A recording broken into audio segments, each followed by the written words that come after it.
نحمده ونصلي على رسوله الكريم أما بعد أعوذ بالله من الشيطان الرجيم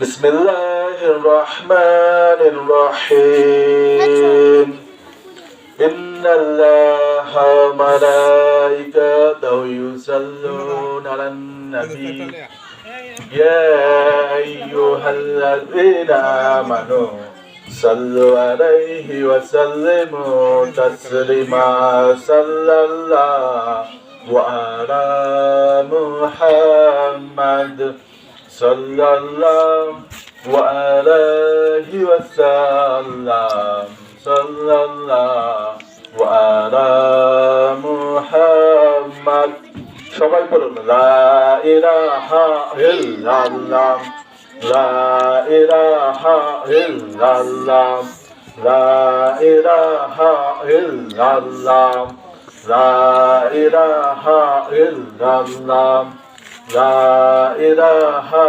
ইল্লাল্লাহ লা ইলাহা ইল্লাল্লাহ লা ইলাহা ইল্লাল্লাহ মুহাম্মাদুর রাসূলুল্লাহ সাল্লাল্লাহু আলাইহি ওয়াসাল্লাম। আল্লাহর দরবারে আমরা শুকরিয়া আদায় করি যে একটি সুন্নি দোয়া মাহফিল ও সুন্নি সম্মেলনে আসার বসার তৌফিক দান করেছেন। সবাই বলি আলহামদুলিল্লাহ।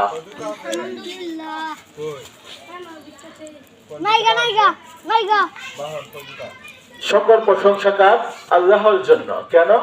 তিনি আমাদেরকে সৃষ্টি করেছেন, এই জন্য প্রশংসা করব যে তিনি সর্বজগৎ সৃষ্টি করেছেন। আমরা যা কিছু দেখি আর না দেখি সবকিছু তিনি সৃষ্টি করেছেন। তিনি দুনিয়া সহকারে যত গ্রহ আছে, উপগ্রহ আছে, সবকিছু সৃষ্টি করেছেন। তিনি আমাদের জীবনদাতা, আমাদের মৃত্যুদাতা, লালন পালনকারী সেই মহান আল্লাহ রাব্বুল আলামিন। আরো এই জন্য শুকরিয়া আদায় করব যে তিনি আমাদেরকে এমন এক নবীর উম্মত করে প্রেরণ করেছেন যার তুলনা কোথাও নেই, কোনো বিশ্ব নেই, কোনো জিন জাতির মধ্যে নেই, কোনো মানব জাতির মধ্যে নেই, যার তুলনা কোনো নবীদের মধ্যে নেই। তিনি রহমাতুল লিল আলামিন, আল্লাহ যাকে রহমাতুল লিল আলামিন হিসাবে প্রেরণ করেছেন, সেই নবীর উম্মত করে আল্লাহ রাব্বুল আলামিন আমাদেরকে প্রেরণ করেছেন। তাই আল্লাহর দরবারে শুকরিয়া আদায় করব। সবাই বলি আলহামদুলিল্লাহ। আমাদের নবী কেমন শ্রেষ্ঠ নবী, একটি উদাহরণ দিয়েছে যেটা হাদিস শরীফে এসেছে। রাসূল পাক সাল্লাল্লাহু আলাইহি সাল্লাম একবার তার ঘরে শুয়ে ছিল, ঘুমন্ত অবস্থায় ছিল। এমন সময় একদল ফেরেশতা রাসূল পাক সাল্লাল্লাহু আলাইহি সাল্লামের ঘরে তাশরীফ আনলেন। ফেরেশতাদের মধ্যে কেউ কেউ বলতেছে, এই যে ব্যক্তি শুয়ে আছে উনার সম্পর্কে একটি সুন্দর দৃষ্টান্ত রয়েছে, সুন্দর উদাহরণ রয়েছে। এই সুন্দর দৃষ্টান্ত, সুন্দর উদাহরণ এই ব্যক্তিকে জানিয়ে দেওয়া হোক। তখন ফেরেশতাদের মধ্যে কেউ কেউ বলতেছে, তিনি তো ঘুমন্ত, তিনি তো ঘুমিয়ে আছে, কিভাবে জানাবো? আবার তাদের মধ্যে কেউ কেউ বলতেছে, তিনি ঘুমন্ত কিন্তু তিনি সবকিছু শুনতে পাই, সবকিছু দেখতে পাই। তিনি বাহ্যিক চক্ষু ঘুমন্ত কিন্তু তার অন্তর চক্ষু সজাগ আছে। রাসূল সাল্লাল্লাহু আলাইহি সাল্লাম কোনো মানুষের মতো নয়, কাহারো মতো নয়, তার ঘুম, তার চলাফেরাও কাহারো মতো নয়। তাই কখনো রাসূল সাল্লাল্লাহু আলাইহি সাল্লামকে কারোর সাথে তুলনা করা যাবে না। ফেরেশতারা বলতেছে তিনি ঘুমন্ত কিন্তু তার চক্ষু সজাগ আছে। তখন ফেরেশতা বলতে লাগলেন, ওনার দৃষ্টান্ত হচ্ছে ওনার দৃষ্টান্ত হচ্ছে কোনো এক ব্যক্তি সুন্দর অট্টালিকা একটা প্রাসাদ নির্মাণ করলো, সুন্দর অট্টালিকা প্রাসাদ নির্মাণ করলো। এই অট্টালিকা প্রাসাদের ভিতরে ঘরের ভিতরে অনেক ফল ফলাদি খাদ্য দ্বারা দস্তরখানা সজ্জিত করলো। একজন আহ্বানকারীকে আহ্বান করার জন্য পাঠিয়ে দিল ঘরে প্রবেশ করার জন্য। যারা তার আহ্বানে সাড়া দিছে, আহ্বান শুনতে পেরেছে, তাহারা ঘরে প্রবেশ করেছে এবং ফল ফলাদি সেই দস্তরখানা হতে খাদ্য গ্রহণ করতে পেরেছে।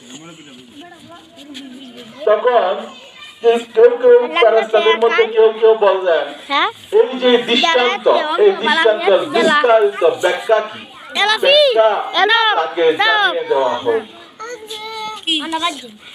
আবার ফেরেশতাদের মধ্যে কেউ বলতেছে তিনি তো ঘুমান্ত, আর কিছু ফেরেশতা বলতেছে তিনি ঘুমান্ত কিন্তু তার অন্তরচক্ষু সজাগ আছে, তিনি অন্তরচক্ষু দিয়ে তিনি সব দেখতেছে এবং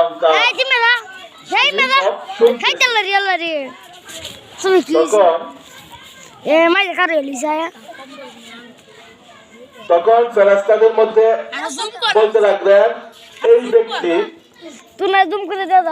ব্যক্তি হচ্ছে উদাহরণ হচ্ছে বেহেশত আল্লাহ নির্মাণ করেছে, আর আহ্বানকারী হচ্ছে রাসূলের পাক সাল্লাল্লাহু আলাইহি ওয়াসাল্লাম। যারা রাসূল পাক সাল্লাল্লাহু আলাইহি ওয়াসাল্লামের অনুগত করলো তারা মূলত আল্লাহর অনুগত করলো, আর যারা রাসূল পাক সাল্লাল্লাহু আলাইহি ওয়াসাল্লামের নাফরমানি করলো তারা আল্লাহর নাফরমানি করলো। আল্লাহ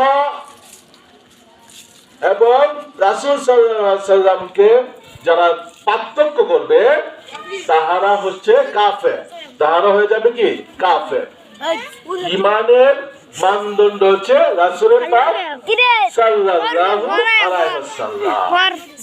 এটা হচ্ছে সেটা দৃষ্টান্ত, যারা রাসূল পাক সাল্লাল্লাহু আলাইহি ওয়াসাল্লামের কথা মতে জীবন পরিচালিত করবে তাহারা বেহেশতে প্রবেশ করতে পারবে। বলেন সুবহানাল্লাহ। সুবহানাল্লাহ। আল্লাহুম্মা সাল্লি আলা সাইয়্যিদিনা মাওলানা মুহাম্মদ ওয়া আলা আলি সাইয়্যিদিনা মাওলানা মুহাম্মদ। রাসূল পাক সাল্লাল্লাহু আলাইহি ওয়াসাল্লাম মানুষদেরকে একটা শিক্ষা দিয়ে গেছেন, একটা বিধান রেখে গেছেন আল্লাহর পক্ষ হতে। সেই বিধানটার নাম হচ্ছে কি ইসলাম। বিধানটার নাম কি ইসলাম। আমাদের ধর্মের নাম কি ইসলাম। ইসলাম ধর্ম। ইসলাম ধর্মের দাওয়াত প্রথম কে দিয়েছে? হযরত আদম আলাইহিস সালাম।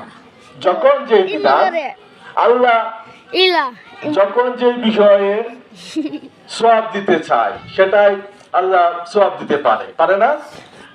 আদম আলাইহিস সালামকে আল্লাহ পৃথিবীতে পাঠালেন, সাথে কাকে পাঠিয়েছিলেন? হাওয়া আলাইহিস সালামকে। তাহারা কত বছর কেঁদেছে? 350 বছর। 350 বছর কন্দন করে 350 বছর আল্লাহর কাছে প্রার্থনা করেছে। তখন কিন্তু তাদের কোনো কিতাব ছিল না, তারা সেই 350 বছর কোনো খাবার খায়নি। বেহেশত খাবার খাইছে। কোথায় খাইছে? আল্লাহ আদম ও হাওয়া আলাইহিস সালামকে কোথায় রাখছিল? বেহেশতে।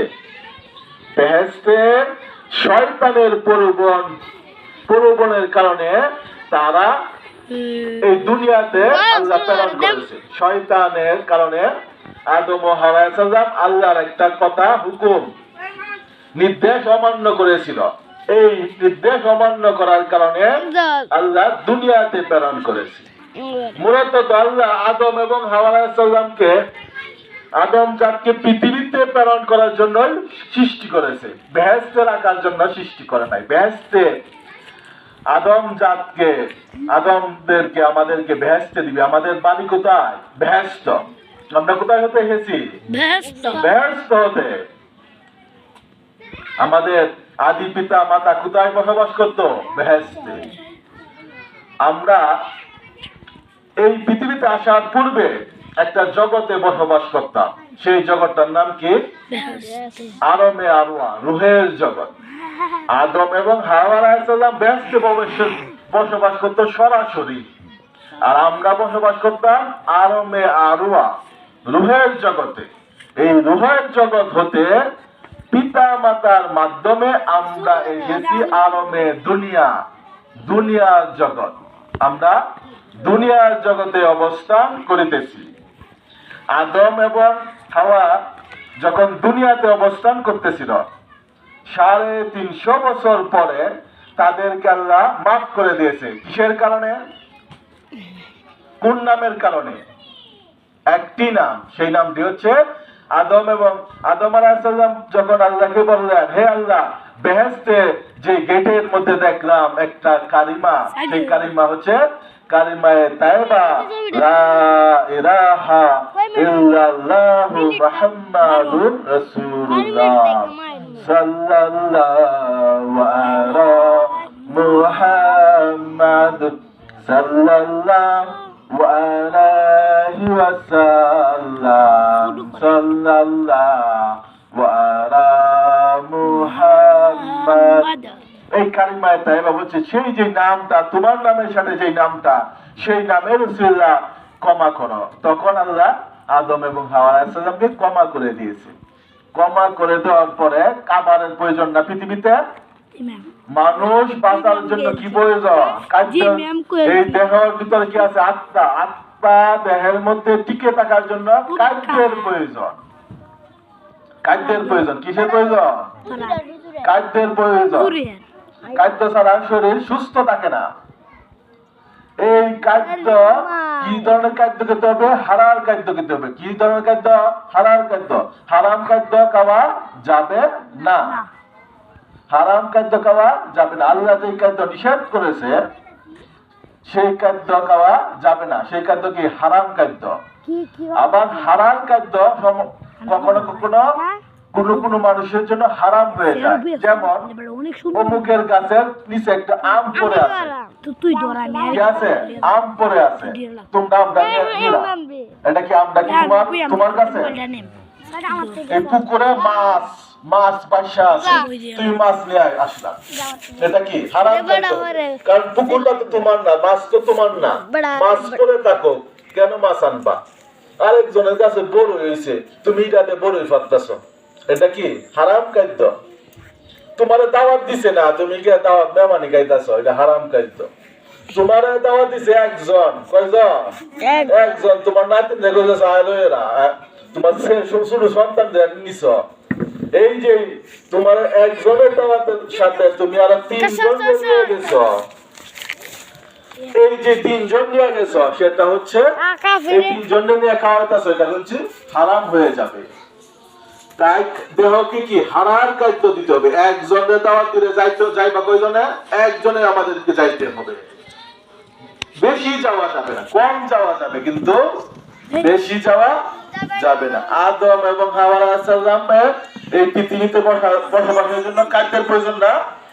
তখন ফেরেশতাদের মাধ্যমে বীজ পাঠাইয়া দিয়েছে। কি বীজ? কিসের বীজ? ভুট্টার বীজ। এই ভুট্টা চাষ করার জন্য আদম এবং হাওয়াকে, আদম আলাইহিস সালামকে দিয়েছে। আদম আলাইহিস সালাম ভুট্টা রোপণ করছে। রোপণের আগে কি হাল দিতে হয় না? হাল চাষ করা হয় না? কি প্রয়োজন? গরু প্রয়োজন। কয়টা গরু দিছে? 2টা গরু। গরু তো কথা ক। আদম আলাইহিস সালাম গরু যখন ক্লান্ত হয়ে পড়ে, গরুরে কি চা? প্রহার করতে চা। গরু তো আল্লাহর কাছে কি বিচার দেওয়ার উপক্রম হয়েছে। তখন আদম আলাইহিস সালাম কি করে না, জমি চাষ বাদ দিছে, বাদ দিয়ে বসে রয়েছে। আমি জমি চাষ করবো না, আল্লাহকে বলতাম। ফেরেশতা আইছে, জিবরাইল আলাইহিস সালাম আইছে, আপনি জমি চাষ না করে পাশে বসে রয়েছেন কেন?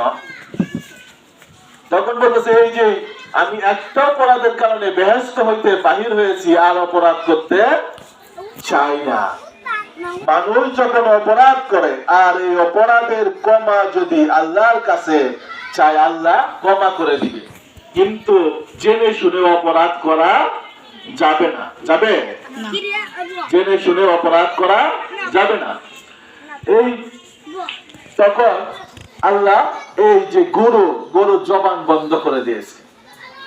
তাই বলে কি আপনি পশু পাখি গরু, আপনি যেই পশু পাখি লালন পালন করেন তাদেরকে অতিরিক্ত পরিশ্রম করানো যাবে না, অতিরিক্ত কষ্টের কাজ করা যাবে না। কারণ এই হাসরের মাঠে সকলের একদিন বিচারের সম্মুখীন হতে হবে।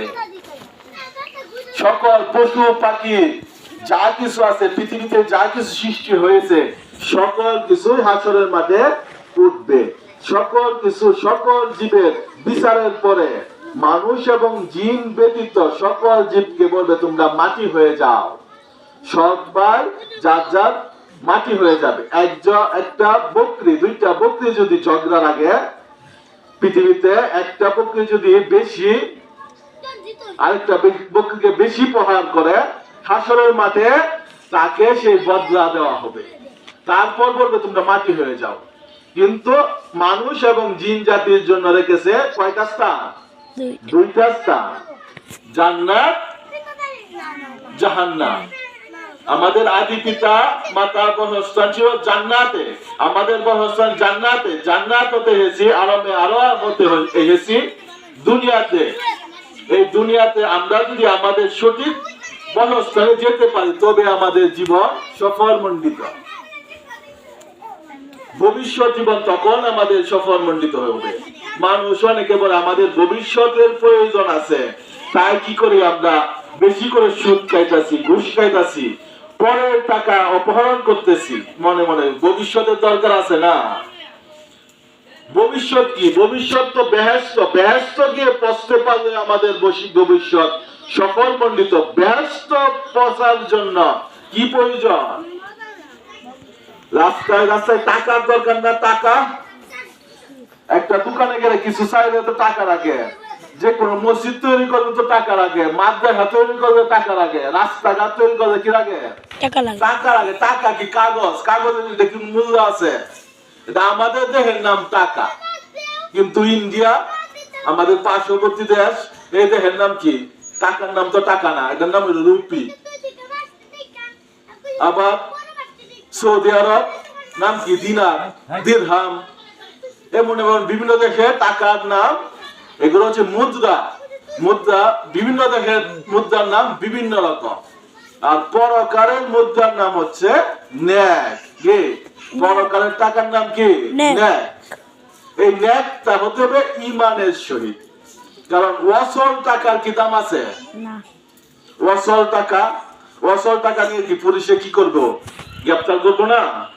যদি মানুষের যদি ভর্তি ন্যাক করেন, বিশাল বড় ন্যাক করে, যদি ইমান না থাকে, এই ন্যাক ইমান ছাড়া ন্যাক হচ্ছে অসল টাকা। সাল্লাল্লাহু আলা মুহাম্মাদ সাল্লাল্লাহু আলাইহি ওয়াসাল্লাম সাল্লাল্লাহু আলা মুহাম্মাদ।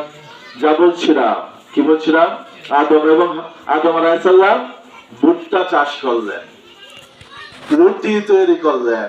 হাওয়া আলাইহিস সালাম কি তৈরি করলেন? রুটি তৈরি করলেন। প্রায় সন্ধ্যা হয়ে আসছে, সূর্য ডুবে ডুবে। তখন রুটি খাওয়ার জন্য হাত বাড়াইলেন। এমন সময় জিবরাইল আলাইহিস সালাম বললেন থামেন, অপেক্ষা করেন, এই তো সূর্য ডুবে যাচ্ছে। সূর্য ডুবে যাওয়ার পরে আপনি রুটি খান, ইফতারের নিয়তে রুটি খান। সামনে কি আসছে? রমজান মাস। রমজান মাসের ইফতার কখন করা হয়? সূর্য ডুবার পরে। আর সিহরি আমরা কখন খাই? সুবহে সাদেকের পূর্বে। সুবহে সাদেক হতে সূর্যাস্ত পর্যন্ত যাবতীয় পানাহার হতে বিরত নাম হচ্ছে শরীয়তের পরিভাষায় রোজা। আবার শুক্রবারের রাতে কি? শবে বরাত। শবে বরাতে কি নফল রোজা আছে, নফল রোজা পালন করলে অত্যন্ত সওয়াবের কাজ। জিবরাইল আলাইহিস সালাম বললেন অপেক্ষা করুন, অপেক্ষা করুন, সূর্য ডুবার পরে আপনি ইফতারের নিয়তে রুটি খান। যে 350 বছর, কয় বছর? সাড়ে ব্যস্ত হতে দুনিয়াতে রুটি খাওয়া, এই সময়ের মধ্যে তাদের কোনো কিদা লাগে নাই। যখন কাবার সামনে এসেছে তখনই কিদা লেগেছে। এত 350 বছর কাবা ছিল না, কিদা ছিল না। যখন কাবার এসেছে কিদা লেগেছে। এই 350 বছরের দিনের একটি রোজা, সেই রোজার সওয়াব আদম এবং হাওয়া আলাইহিস সালামের নামে আল্লাহ লিপিবদ্ধ করে দিয়েছেন। বলেন সুবহানাল্লাহ। লা ইলাহা ইল্লাল্লাহ, লা ইলাহা ইল্লাল্লাহ, লা ইলাহা ইল্লাল্লাহ, লা ইলাহা ইল্লাল্লাহ মুহাম্মাদুর রাসূলুল্লাহ সাল্লাল্লাহু আলাইহি ওয়াসাল্লাম। এই আদম আলাইহিস সালাম পৃথিবীতে প্রথম কৃষিকাজের মাধ্যমে জীবন শুরু করে দিলেন। পরে কি দিলেন? আদম আলাইহিস সালামকে কি দিলেন? আল্লাহ বিধান দিলেন, শরীয়ত দিলেন। সেই শরীয়তের নাম হচ্ছে ইসলাম ধর্ম। প্রথম ধর্মের নাম হচ্ছে ইসলাম ধর্ম, একমাত্র আল্লাহর মনোনীত ধর্ম ইসলাম ধর্ম। ইসলাম ধর্ম ছাড়া আর কোন ধর্ম নাই। সৃষ্টিকর্তা কয়জন? কয়জন? একজন। সৃষ্টিকর্তার বিধানও তো একটাও। প্রত্যেক দেশের একটা সংবিধান আছে না? বাংলাদেশের সংবিধান তো একটাও, অন্য দেশের সংবিধান তো একটাও। সৃষ্টিকর্তা যে একজন, সৃষ্টিকর্তার বিধান একজন। আর সেই বিধানটার নাম হচ্ছে, সেই বিধানটার নাম হচ্ছে কি? ইসলাম ধর্ম। বর্তমানে ইসলাম ধর্ম আর আদম আলাইহিস সালামের ইসলাম ধর্মের যে শরীয়ত ভিন্ন ছিল। কি ছিল? শরীয়ত। আমাদের রোজা হলো 1 মাস ফরজ, তখন কিন্তু 1 মাস ফরজ ছিল না। পর্যায়ক্রমে শরীয়ত পূর্ণতা লাভ করেছে কার মাধ্যমে? হযরত মুহাম্মদ সাল্লাল্লাহু আলাইহি ওয়াসাল্লামের মাধ্যমে। আমাদের নবী, বিশ্ব নবী, শেষ নবী, আর কোন নবী এই পৃথিবীতে আগমন করবে না। যেই নবীর উম্মত হওয়ার জন্য সকল নবীগণ কি করেছে? আল্লাহর কাছে চিঠি রেখেছে, আবেদন পত্র রেখেছে। একজন নবীর আবেদন আল্লাহ কবুল করেছে, হযরত ঈসা আলাইহিস সালাম। হযরত ঈসা আলাইহিস সালাম কি করলেন? একবার এক পাহাড়ের উপর উঠলেন, দেখলেন এক দবদবে সাদা পাথর।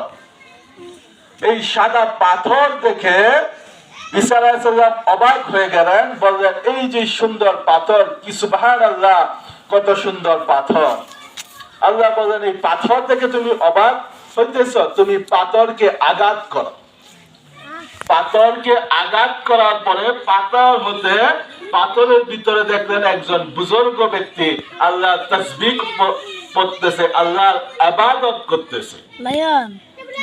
তখন আরো অবাক হয়ে গেলেন, পাথরের ভিতরে বুজুর্গ ব্যক্তি। আল্লাহ বলতেছে এই দেখো পাথরের ভিতরে বুজুর্গ ব্যক্তি, অবাকের কিছু নাই, তুমি বুজুর্গ ব্যক্তির কাছে জিজ্ঞাসা করো। ঈসা আলাইহিস সালাম বুজুর্গ ব্যক্তির কাছে জিজ্ঞাসা করলেন, আপনি এই পাথরের ভিতরে কিভাবে অবস্থান করতেছেন? আপনি তো অনেক বুজুর্গ, ইবাদতকারী, আল্লাহর অনেক ইবাদতকারী। এই বুজুর্গ ব্যক্তি বলতেছে এত আশ্চর্য হওয়ার কিছু নয়, কারণ শেষ জামানার নবী, যিনি আখিরি নবী, তা সেই নবীর উম্মতের মধ্যে কিছু কিছু রাত্র দিবে আল্লাহ। আল্লাহ কিছু কিছু রাত্র দিবে, যে রাত্র 1000 রাত্র হইতে উত্তম। এক রাত্র ইবাদত করা 1000 রাত্র হতে উত্তম। সেই সামনে আসছে সেই রাতের একদিন শবে বরাতের রাত্র নাকি? তখন ঈসা আলাইহিস সালাম বলতেছে, হে আল্লাহ রাব্বুল আলামিন, আমাকে সেই নবীর উম্মত বানায় নাও। এই দোয়াটা আল্লাহ কবুল করছে। কি করছে? ঈসা আলাইহিস সালাম পৃথিবীতে নবী হয়ে এসেছে। ঈসা আলাইহিস সালাম পিতা ছাড়া জন্মগ্রহণ করেছে, পিতা ছাড়া জন্মগ্রহণ করেছে। আল্লাহ সর্ব শক্তিমান, আল্লাহ সবকিছু পারেন। এটার প্রমাণ হচ্ছে ঈসা আলাইহিস সালাম পিতা ছাড়া জন্মগ্রহণ করেছে। ঈসা আলাইহিস সালাম গেলেন এক পল্লীতে, এক গ্রামে ইসলামের দাওয়াত দেওয়ার জন্য, ইসলামের দাওয়াত দেওয়ার জন্য, আল্লাহর দাওয়াত দেওয়ার জন্য। ইসলাম কি? ইসলাম বিষয়টা হচ্ছে আল ইসলামু ওয়াত তাসলিমু ওয়াল ইনকিয়াদু লিআমরিল্লাহি ওয়া রাসূলিহি। ইসলাম হচ্ছে আল্লাহ এবং রাসূলের অনুগত করা, আল্লাহ এবং রাসূলের আদেশ নিষেধ মেনে নেওয়ার নাম হচ্ছে ইসলাম। যুগে যুগে নবী রাসূল এসেছে, আল্লাহ প্রেরণ করেছে। যখন যেই নবী রাসূল আল্লাহর পক্ষ থেকে যেই বিধান দিয়েছে সেটাই তো ইসলাম। ইসলামের দাওয়াত দেওয়ার জন্য, একাত্মবাদের দাওয়াত জন্য, দাওয়াত দেওয়ার জন্য, তাওহীদের দাওয়াত দেওয়ার জন্য ঈসা আলাইহিস সালাম এক পল্লীতে, এক গ্রামে গেলেন। যখন বললেন আল্লাহ এক, তোমরা সেই যে শয়তানের প্রলোভন করে, শয়তান মানুষের কি প্রকাশ্য শত্রু। কেন? সে আদমকে সাজদা করার না করার কারণে সে চির জাহান্নামী হয়েছে। আমরা তো সেই ইতিহাস জানি না। সেই শয়তান বিভিন্ন ধর্ম, বিভিন্ন আরাধনা মানুষদেরকে ভুল পথে, অনেক বক্র পথে, যে সিরাতুল মুস্তাকিম সঠিক রাস্তা হতে ফিরিয়ে রাখার জন্য বিভিন্ন রাস্তা তৈরি করে জাহান্নামের সাথে সংযোগ করে দিয়েছে। সেই শয়তানের পথে, শয়তানের কথা মতে চলে মানুষ যুগে যুগে যুগে যুগে মানুষ ভ্রান্ত পথে হয়ে আল্লাহর একাত্মবাদ ভুলে গেছে। নবী রাসূলগণ শুধু তাদেরকে আল্লাহর একাত্মবাদ দাওয়াত দিয়েছে। যখন ঈসা আলাইহিস সালাম সেই গ্রামে দাওয়াত দিতে লাগলেন, তখন ঈসা আলাইহিস সালামকে অত্যন্ত বকাঝকা দিতে শুরু করলেন। তখন ঈসা আলাইহিস সালাম দোয়া করলেন সেই গ্রামের লোকদের যেন কিজিল হয়ে যায়। তখন সেই গ্রামের লোকেরা কিজিল হয়ে গেছে, কিজিল বা শুকর এমন হয়ে গেছে। হওয়ার পরে অন্য গ্রামের বা সকল গ্রামের লোকেরা বলতেছে আর ঈসা কে আর জীবিত রাখা যাবে না। তখন তারা যার করে যা কিছু আছে সমস্ত কিছু নিয়ে ঈসা আলাইহিস সালামকে দাওয়া করতে গেছে, লাঠি সুতা নিয়ে। তখন ঈসা আলাইহিস সালাম একটি ফাঁকা, একটি নতুন ঘর যেখানে নির্মাণ হইতেছে, এখনো ছাদ নির্মাণ হয় নাই, সেই ঘরে প্রবেশ করলেন। এমন সময় দুইজন ফেরেশতার মাধ্যমে ঈসা আলাইহিস সালামকে আল্লাহ উঠিয়ে নিলেন। কোথায়? চৌদ্দ আসমানে। ঈসা আলাইহিস সালাম কিন্তু মৃত্যুবরণ করে নাই, কারণ প্রত্যেক প্রাণীকে মৃত্যুর স্বাদ গ্রহণ করতে হবে। যারা পৃথিবীতে জন্মগ্রহণ করেছে বা আল্লাহ যাদেরকে সৃষ্টি করেছে, পৃথিবীতে আসে নাই, যারা আল্লাহ সৃষ্টি করেছে ফেরেশতা সহকারে, তাদেরও মৃত্যুবরণ করতে হবে। এমনকি মৃত্যুরও মৃত্যুবরণ করতে হবে। যে মৃত্যুর একটা যে জিনিস, সেই মৃত্যুরও একদিন মৃত্যুবরণ করতে হবে। যখন জাহান্নামীরা জাহান্নামে চলে যাবে, জান্নাতীরা জান্নাতে চলে যাবে, তখন জাহান্নামীদের মনে একটা আশা থাকবে যে আমাদের যদি মৃত্যু হয়ে যেত তাহলে তো আমরা শেষ, আমাদের আর শাস্তি নাই। আর জান্নাতীরা মনে করবে আদম এবং হাওয়া আলাইহিস সালামকে তো পৃথিবীতে জান্নাতে রাখার পরও প্রেরণ করছে, আমাদেরকে নিয়ে আবার প্রেরণ করে বা আমাদেরকে আবার নিয়ে আমাদের মৃত্যু হয়ে যায়। তখন আল্লাহ জান্নাতীবাসীদেরকে এবং জাহান্নামীবাসীদেরকে ডেকে দুই দিকে দেখাবে এবং ফুলসেরাতের মাঝখানে মৃত্যুকে নিয়ে আসবে একটি দুম্বার আকারে। তখন এই মৃত্যুকে জবাই করে মৃত্যুরও মৃত্যু হয়ে যাবে। মৃত্যুরও কি হবে? একদিন মৃত্যু হবে। মৃত্যু ছাড়া কেউ একবার মৃত্যু হবে। কয়বার মৃত্যু? একবার মৃত্যু।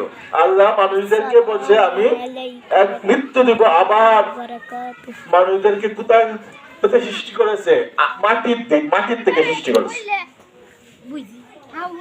আবার এই মাটি হতে মানুষদেরকে হাসরের মাঠে উঠাবে। মাটি হতে হাসরের মাঠে মানুষদেরকে উঠাবে। সবাই বলুন লা ইলাহা ইল্লাল্লাহ, লা ইলাহা ইল্লাল্লাহ, লা ইলাহা ইল্লাল্লাহ, লা ইলাহা ইল্লাল্লাহ, লা ইলাহা ইল্লাল্লাহ মুহাম্মাদুর রাসূলুল্লাহ সাল্লাল্লাহু আলাইহি ওয়াসাল্লাম।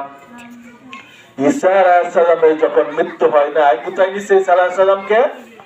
চৌথ আসমানে। ঈসা আলাইহিস সালাম পৃথিবীতে আগমন করবে, কারণ ঈসা আলাইহিস সালামের যে আবেদন পত্র আল্লাহ কবুল করেছে। ঈসা আলাইহিস সালামের আবেদন পত্র আল্লাহ কবুল করেছে। ঈসা আলাইহিস সালাম পৃথিবীতে আসবে, কখন আসবে? যখন কানে দাজ্জাল এই পৃথিবীতে রাজত্ব করবে। কানে দাজ্জাল, যার এক চোখ কি থাকবো? কানা। এক চোখ কি? কানা। যার কফারে রাখা থাকবো কাফের। কফারে কি রাখা থাকবো? কাফের। সে অত্যন্ত শক্তিশালী থাকবে। তার পিছনে স্বর্ণের পাহাড় ঘুরবে, তার পিছনে শত শত হাজার হাজার কাদেম থাকবে। সে এত দ্রুতগামী হবে, সে পৃথিবীর এক প্রান্ত হতে অন্য প্রান্তে সেকেন্ডে যাতায়াত করতে পারবে।